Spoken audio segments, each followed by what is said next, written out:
Hey M&Ms, welcome to another episode of Mimi's Musing. And if you're new to my channel, my name is Marilyn Desume. I started this channel as a way to kind of just kind of vent my thoughts, not vents, but really give my thoughts on different topics relating to just womanhood, faith, business, love, and everything else in between. And so it's been fun so far, just talking about so many different topics. I'm so used to talking about specifically purity and abstinence. So it's kind of been a breath of fresh air to talk about just the different things that God has put on my heart. And so I started this channel so that I can talk about those different topics. So today we're going to talk about how to attract your husband in 2020. So these are the steps that I'm taking because I realized in just doing some self-reflection at the end of 2019, coming into 2020, just realizing, the different things that I need to do, I believe, in order to really set myself in a place where that I can attract my husband and the person that I believe is for me, because I've done the internal emotional work. But now I believe there's an external and attraction work that needs, not like law of attraction or anything. We're not into that, okay? That's new age. Don't do it. But just in learning like how I can be more open and allowing a man to come in and, feel comfortable enough to approach me and talk to me. Because men approach, not as often as like back in the day, but right now it's not who I want. Okay. So in order to attract the man that I would want, I believe that there's some work that I need to do in terms of how I present myself. And so I'm going to talk about that today. One of the things that I had to get really honest about with myself was the fact that although I say I'm ready to be in a relationship, a courting relationship, start dating, I haven't made the effort to be as open, to be as available to dating and courting. I mean, sometimes the way that I do the Heisman on some dudes, you would think that I was in a full-on serious relationship with somebody that's about to marry me. Okay, because the way I be rejecting some people, I'm just like, Marilyn, you're like seriously single. You're single, like completely and totally single. Why are you rejecting people? But I still also believe in having standards. So, but I'm being open. I'm being open and talking to people that I normally would be like, no, you're just not it. And, I'm being open. I think I'm being open. Now, if you ask my friends, maybe it might be a different story, but I think I'm being open. So that's all I got. But one of the things I noticed, there was a couple of things I noticed that has, I think, kept me in sort of a bubble where these are things I believe that are helping to hold me back from entering into a relationship and helping to hold me back from a man that would be interested and that I think would be a good match for me approaching me, because there's just, I think, barriers up that I've had up that I didn't know were barriers. One of them is, as a young woman, as a girl, as a teenager, I was really taught by my mother to not need a man. Like, I wasn't taught the importance of needing a man. Like, I was never taught that a man is necessary. Like, you grew up in a single mother home. Your mother does it all. She works, pays all the bills, buys all the food, buys all the clothes, send you, get you started for the school year. Like, those things that your mom does, when all that stuff is done by a woman, it almost seems like there's no necessity for a man. Because like if a woman's getting it done, like what is a man gonna bring to the table? So I was always taught like get your own, have your own stuff, don't depend on a man. One big thing my mother did when we were younger was she didn't allow us to like take money from men, even like men who were family. So if someone like an uncle or somebody wanted to give us money, they had to like give it to my mom, and then my mom would give it to us. And so I had a huge thing, which I still like now, I don't take money from men, because I just was always taught like you just don't take money from men. I was, I literally could have gotten my bills paid in college. Could have really gotten my bills paid in college, y'all. But I really had this like personal conviction, like, nope, I don't let dudes pay for my bills. I don't let dudes blah, blah, blah, blah, blah. Yeah. I should have got my bills paid. And without doing anything. That was the beauty of it. Like from people who I was not doing absolutely anything with. And so, that was a big thing for mom. Like, you don't take money from men. You make sure like men were not a necessity.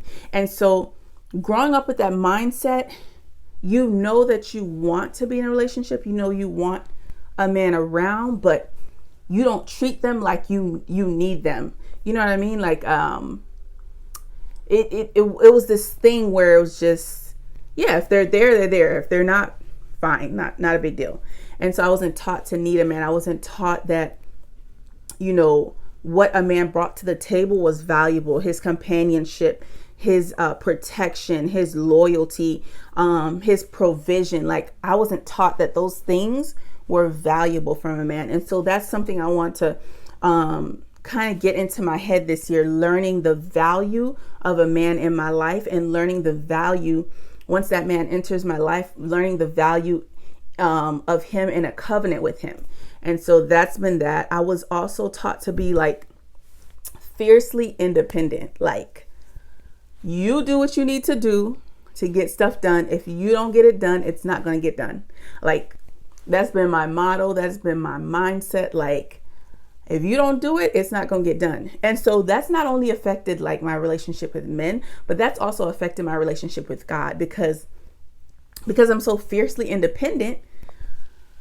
I feel like I can do anything apart from anybody, like apart from God, apart from a man. So I just didn't think like I said before, that they were a necessity. So being fiercely independent, that has caused me to like, if I need to work 2 and 3 jobs, which I took pride in, like I took pride in the fact that I'll work 2 and 3 jobs to take care of myself and kill myself and not want to allow someone to help me or allow someone to provide support, which is dumb now that I realize it. But before it was just like, I will do whatever I need to do to take care of myself, and I don't need anyone to do it for me or help me or whatever. Like those types of things. Like there's this specific situation that happened in college where I was talking to this guy, and I was working at the local mall in my college town at the time. And I was working on a Sunday. So the buses, I think, stopped running early or something. I didn't have a car in college. So the buses stopped running early. And I think my best friend, who was my roommate at the time, she was out of town. She was normally the one that came and got me. And she was like, well, call, so-and-so, the guy I was talking to at the time. And I was like, She was like, that's ridiculous. How can you be talking to someone and you're not even willing to call them for a ride? And I was like, oh no, I am not calling for him for a ride. I'd rather walk home. Mind you, I live so far from the mall at that time. But I was that adamant on not asking someone for help that I was willing to walk home so far from home because I was unwilling to ask for help. And so that's carried on into now, like even now when men offer help and I'm like, no, I'm good. I got it with everything. Like, it doesn't matter what it is. I'm just always like, yeah, no, I got it. And so slowly but surely, like as of late in this, I would say in this past year, I've been making a conscious effort when men offer help, I take their help. Because that's breaking down those barriers of being so like ridiculously independent that it's just like, it's beyond ridiculous at this point. And so, I'd rather like climb a 20-foot ladder to try to fix something myself instead of just asking for help. And so, being fiercely independent. Another thing was, being taught to like hold my own in conversations. So, I didn't realize I was so, and part of that is not just what I was taught in holding my own in conversations, but part of that is also because I was a child that was sexually molested as a kid. You're always in a defense mode. You're always in a defensive mode of not allowing people to, you always have this kind of fear of being violated. And it may not be sexually violated, but violated in any type of way, verbally, physically, whatever, mentally. You're always in a place where you're in protective mode. Like, listen, I'm not going to let you come over here and say what you want to say to me or do what you want to do to me. I will eat you alive before I let you do or say anything to me. So always being in that defensive mode. So I was always taught, like, if a man come at you, if you even feel that he's about to, you gotta come with that preemptive strike. Like, I'm gonna get you before you get me. And so that has created like kind of a low key aggressive nature where you always feel like you always have to have the last say. You always have to have something to say or have the last word, or just these things that you're taught. And it's unnecessary, especially if when you enter into a relationship into a healthy relationship. Those things can be so detrimental to that healthy relationship. Now, if you're in a toxic relationship, these things are normally things you might have to do, defend yourself and be fiercely independent, all that stuff. I don't want that. Blah, blah, blah. No, I don't want anything that has to do with a toxic environment, a toxic person, a toxic relationship. I truly want a healthy relationship, which is something I dated. I dated someone in college, and when I saw like the family life that they came from that point on, like, even though I didn't even have the presence of mind to pray like truly about marriage, but I was like, I knew at that point that I wanted a man that came from a healthy family that had a mother and a father, and not just a mother and a father that's been married for 30 years, but they don't like each other. I literally prayed a specific prayer. I want to marry a man that has come from a healthy family with a mother and a father that was in their home and that is in a happy marriage. Like, it's one thing to be married and be married 30 years and people are like, hooray. But if your marriage was terrible, who cares if you were married 30 years? So that's been a specific prayer for me for years now, since college. And that's the good thing that I can say about that person that I dated, is that I saw that they came from a healthy home life, healthy family life. And so I started praying those specific prayers. And if you see me looking down, I have some notes that I wrote. And so I decided that the thing that I'm going to do to attract my husband in 2020 is, first of all, I'm going to take the buzz off sign off the forehead, because I think sometimes, unintentionally, you're just in a place where, and for me, I'm always in my head. That's part of my problem, is I'm always in my head. So even if I wanted to pay attention to my surroundings or pay attention to a man who's paying attention to me, because I'm always in my head, I just don't even know, like, I don't even notice if a person's trying to talk to me or notice if a person's trying to notice me. And so I'm going to, my goal is to be more present, get out of my head. If I'm going somewhere, I'm walking somewhere, I am focused. Like, one of my guy friends, he was telling me, he was calling me one time, and I literally did not hear him at all, because I'm just in my head like, oh my gosh, I got to move up this crowd, trying to get around. Like, literally, I'm just always in my head having that self-talk and all those types of things. And so my goal is to take the sign off my head that says buzz off. I'm not available, because I am. Take that sign off and then make myself more open, available, talkative, smile. Like I always smile at people when I'm passing by them. More specifically women. I think I just realized that I smile more specifically at women than I do at men. But I'm learning the balance of being more open, but also guarding, still guarding myself in a way. Because when I was in the world, I was very open, very flirtatious, so I was always attracting men because men always thought I was trying to talk to them or, start something up, because I was just very friendly. And I found that in my season of waiting, I kind of shut all that down to kind of,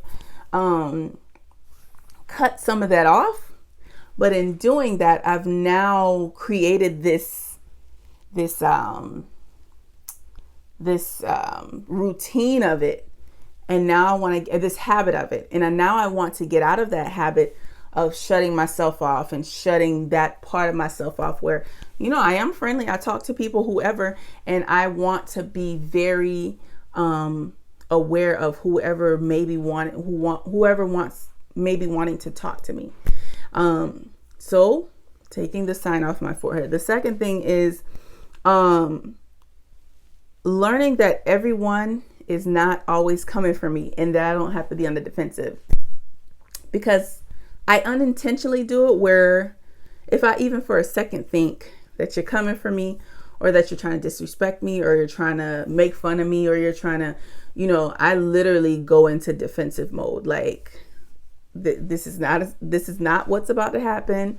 And let me tell you what you're not going to do, all these things. And I have to get out of that mode where I think that everyone's out to try to hurt me or do something intentionally to, make me feel bad or, that type of thing. So learning that every person is not trying to hurt me or trying to, take advantage of me and those types of things. So that's another thing, learning that everyone is not out to get me and trying to not out try to hurt me. I don't know why that makes me feel emotional, but yeah, because I think when you've and not just as a child being taken advantage of, but in adulthood, because I've had lots of people take advantage of my kindness. And I think that's another thing too, like having friends and men who I've dated take advantage of the kindness of my heart.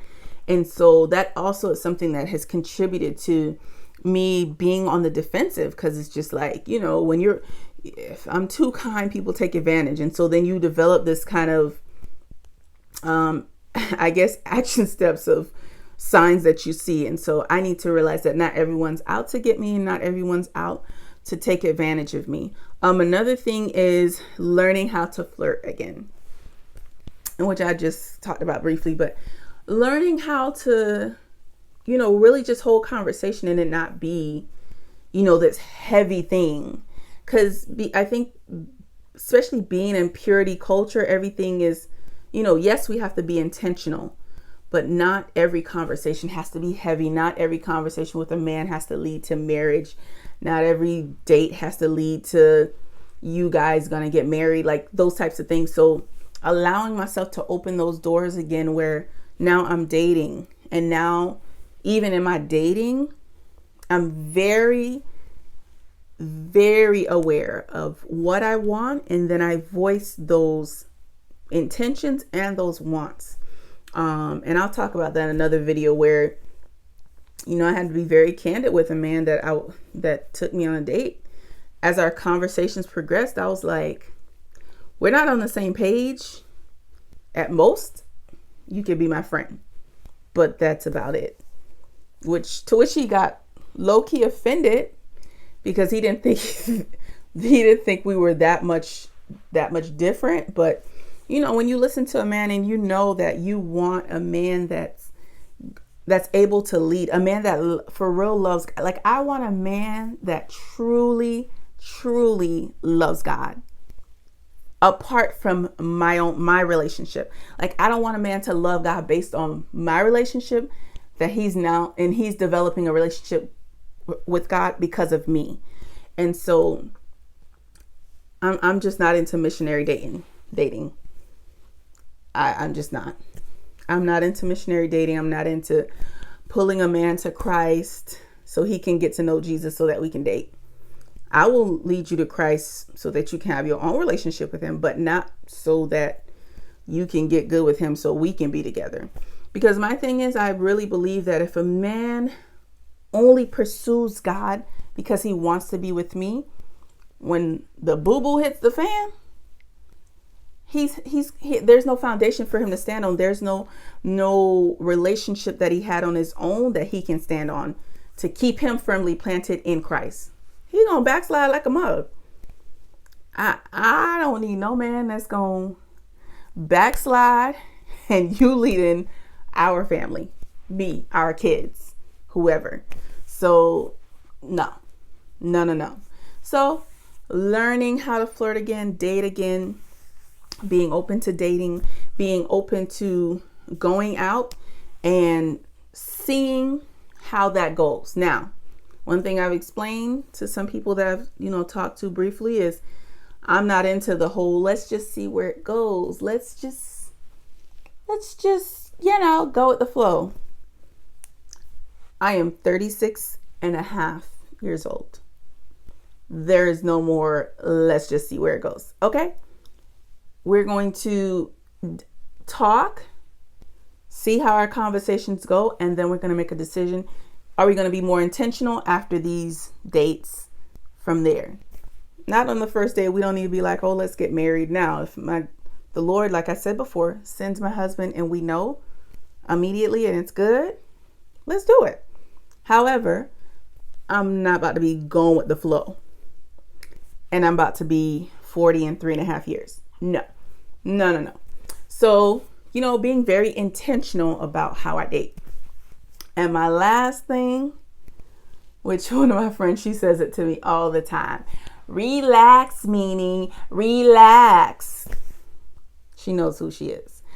And that's the thing. Like I said before, I'm always in my head, like having self-talk, like, oh my gosh, am I saying the right thing? Am I doing the right thing? Is my dress adjusted? Is like, you see here, I'm like constantly adjusting my dress, like just those different types of things. Is my hair, my edges laid, my earrings, blah, blah, blah. Like, I'm just always thinking about stuff. I can't imagine when I have kids, like the constant worry about them. But being in a place where I'm just always in my head and I want to be more present. So those are my plans for the year. For this year is to not to be on the defensive, relaxing, learning how to flirt again, and then taking the sign off my forehead. Okay, taking that sign off my forehead.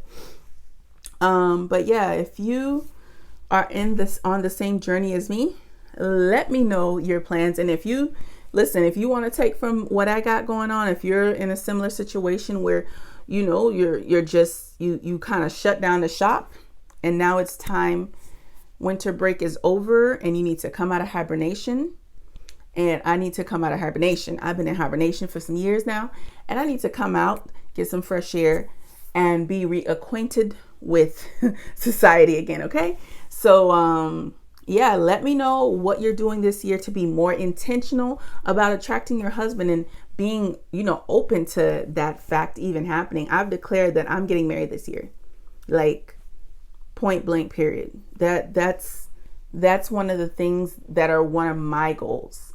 And I know that's I think a very ambitious goal. I don't know. I don't think it's that ambitious, but because it's people that meet and they be married in 3 months. Or I know a YouTuber, her and her husband got married January 2019. Yeah, January 2019. They just had a baby December this December 2019.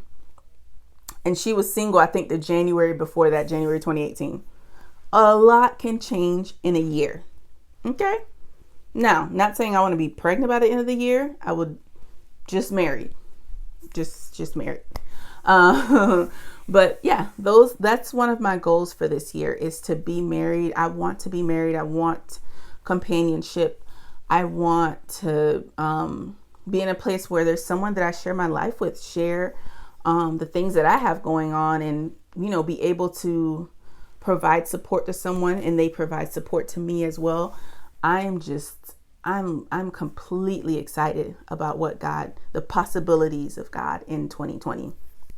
So yeah, that's all I got for you guys. If you have any questions, comments, put them below or email me at mimismusing@gmail.com. I'll put the email in the description box below. And let me know, what are you doing as a single, especially us singles in our 30s, mid 30s, late 30s, 40s. Like, what are you doing to be more intentional about dating? You can't just be going to work, church, grocery store, maybe the gym. Well, if you go into the gym, there's a possibility of meeting somebody, but work, church, and your house, and the grocery store, and expecting to meet somebody. It's not going to happen, okay? It can, but it's very unlikely. So what are you going to do this year to be more intentional about meeting your husband? It's time. Some of us ladies have been waiting for years, and it is time for us to step outside of the box and do something different. Take the signs off our foreheads. Stop being so defensive. Stop being so aggressive. And when I say, let me put a side note here. When I say be aggressive, I think you can be assertive, but you don't have to be aggressive. I am very assertive because I know what I want, and when I'm believing something, I say it and I mean it. But there's also sometimes an aggression behind the things that I say, and so that's the difference of being assertive and aggression. And so that's the difference. I believe in strong women. I am a strong woman, and I know I need a strong man that will be able to allow me to still be a strong woman. So yeah, there's a difference. I'm not saying turn into, soft serve ice cream. There's moments for soft serve ice cream. There are moments where I am soft serve ice cream, and I'm completely okay with that. But let's make that clear. All right, guys, I'm done. I have talked your heads off. And if you have made it to the end of this video, put some hearts below to let me know that you listened to my rambling, okay? But I really do love y'all. I'm so excited about this channel. Like, I can't even describe it. This has been such a long time in the coming. God is going to do amazing things for us in 2020. I truly believe it. And not just 2020, this next full decade. Yeah. Have a great day, night, whenever you're watching this. And I will see you guys soon. Talk to you later. Bye.